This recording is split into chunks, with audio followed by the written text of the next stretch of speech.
ಮಿಥುನ ರಾಶಿ ಭಗವಂತ ಎಲ್ಲರಿಗೂ ಕೂಡ ಒಂದೇ ಮುಖವಾಗಿ ಯೋಚನೆ ಮಾಡುವಂಥ ಶಕ್ತಿ ಕೊಟ್ಟಿದ್ರೆ ಈ ಮಿಥುನ ರಾಶಿಯವರಿಗೆ ದುಸ್ವಭಾವವಾಗಿ ಎರಡು ಥರದ ಚಿಂತನೆಗಳು ಮಾಡತಕ್ಕಂಥ ಸಾಧ್ಯತೆ. ಚಂದ್ರ ವೇದದಲ್ಲಿ ಇರೋದ್ರಿಂದ ಚಂಚಲ ಮನಸ್ಥಿತಿಗಳು ಆಗ್ತಾ ಇರುತ್ತೆ. ಇಲ್ಲಿವರೆಗೆ ಬಹಳ ಕಷ್ಟಗಳನ್ನು ಅನುಭವಿಸಿದ್ದೀರಾ, ಅದು ನೀವು ಆರೋಗ್ಯ ದೃಷ್ಟಿಯಿಂದ ಬಹಳ ಸಮಸ್ಯೆಗಳನ್ನು ಅನುಭವಿಸಿದ್ದೀರಾ. 2026 ನಿಮಗೆ ಬಹಳ ಯೋಗ ಬಲ ಚೆನ್ನಾಗಿ 90% ಒಳ್ಳೆಯದಾಗುತ್ತೆ. ಹೊಸ ಹೊಸ ಕೆಲಸಗಳಿಗೂ ನೀವು ಕೈ ಹಾಕ್ಬೋದು. ಉತ್ತರೋತ್ತರಕ್ಕೂ ಅಭಿವೃದ್ಧಿ ಆಗುತ್ತೆ, ಒಳ್ಳೆಯದಾಗುತ್ತೆ.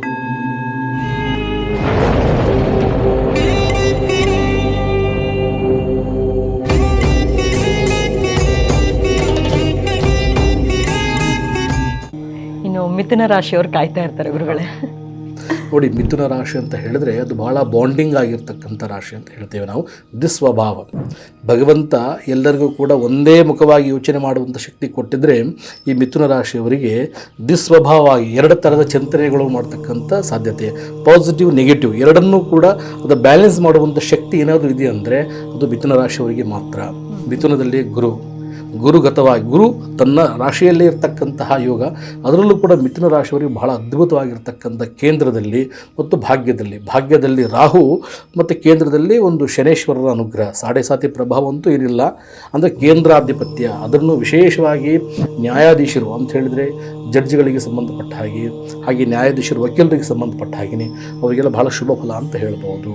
ಹಾಗೆಯೇ ಈ ಒಂದು ಮಿಥುನ ರಾಶಿಯವರಿಗೆ ಯಾವಾಗಲೂ ಕ್ರಿಯಾಶೀಲತೆ ಹೆಚ್ಚಿರುತ್ತೆ. ಅವರು ಏನಾದರೂ ಒಂದು ಮಾಡ್ತಾ ಇರ್ತಾರೆ, ಸುಮ್ಮನೆ ಅಂತೂ ಕೂತ್ಕೊಳ್ಳೋದಿಲ್ಲ.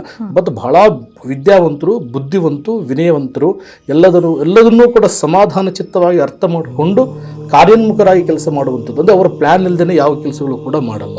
ಹಾಗಾಗಿ ಮಿಥುನ ರಾಶಿಯವರಿಗೆ ಖಂಡಿತವಾಗಲೂ ರಾಹುವಿನ ಪ್ರಭಾವ, ಶನಿ ಮಹಾರಾಜರ ಪ್ರಭಾವ, ಗುರು ಬೃಹಸ್ಪತಿಯ ಪ್ರಭಾವ ಬಹಳ ಚೆನ್ನಾಗಿದೆ. ಸ್ವಲ್ಪ ಚಂದ್ರ ವೇದಲ್ಲಿರೋದ್ರಿಂದ ಚಂಚಲ ಮನಸ್ಥಿತಿಗಳಾಗ್ತಾ ಇರುತ್ತೆ. ಹಾಗಾಗಿ ಸಾಧ್ಯವಾದರೆ ಒಂದು ಸ್ಫಟಿಕದ ಮಾಲೆಯನ್ನು ನೀವು ಧರಿಸೋದು ಭಾಳ ಒಳ್ಳೆಯದು. ಚಂದ್ರ ಮನಸೋಜಾತ, ಪಾರ್ವತಿಯ ಒಂದು ಅನುಗ್ರಹ ಇರೋದ್ರಿಂದ ನೀವು ಬೆಳ್ಳಿಯಲ್ಲಿ ಸ್ಫಟಿಕ ಮಾಲೆಯನ್ನು 54 ಅಥವಾ 108 ಮಣಿಗಳುಳ್ಳುವಂತಹ ಮಾಲೆಯನ್ನು ಬೆಳ್ಳಿಯಲ್ಲಿ ಮಾಡಿಸ್ಬಿಟ್ಟು ನೀವು ಧಾರಣೆ ಮಾಡೋದ್ರಿಂದ ನಿಮ್ಮ ಮನಸ್ಸು ಬಹಳ ಶಾಂತವಾಗಿರುತ್ತೆ. ಹಾಗೆ ನೀವು ಕೂಡ ಬಹಳ ಕಾರ್ಯೋನ್ಮುಖವಾಗಿ ಎಲ್ಲ ಕೆಲಸಗಳನ್ನು ಕೂಡ ಮಾಡ್ತೀರಾ. 2026 ನಿಮಗೆ ಬಹಳ ಯೋಗ ಬಲ ಚೆನ್ನಾಗಿ 90% ಒಳ್ಳೆಯದಾಗುತ್ತೆ. ಇಲ್ಲಿವರೆಗೆ ಬಹಳ ಕಷ್ಟಗಳನ್ನು ಅನುಭವಿಸಿದ್ದೀರಾ, ಅದು ನೀವು ಆರೋಗ್ಯ ದೃಷ್ಟಿಯಿಂದ ಬಹಳ ಸಮಸ್ಯೆಗಳನ್ನು ಅನುಭವಿಸಿದ್ದೀರಾ. ಇಂದಿಗೆ ನಿಮಗೆಲ್ಲವೂ ಕೂಡ 2026 ಆರೋಗ್ಯದಲ್ಲಿ ಚೆನ್ನಾಗಿರುತ್ತೆ. ಸಂತಸ ಸಂಭ್ರಮ ಮನೆ ಮಾಡುತ್ತೆ.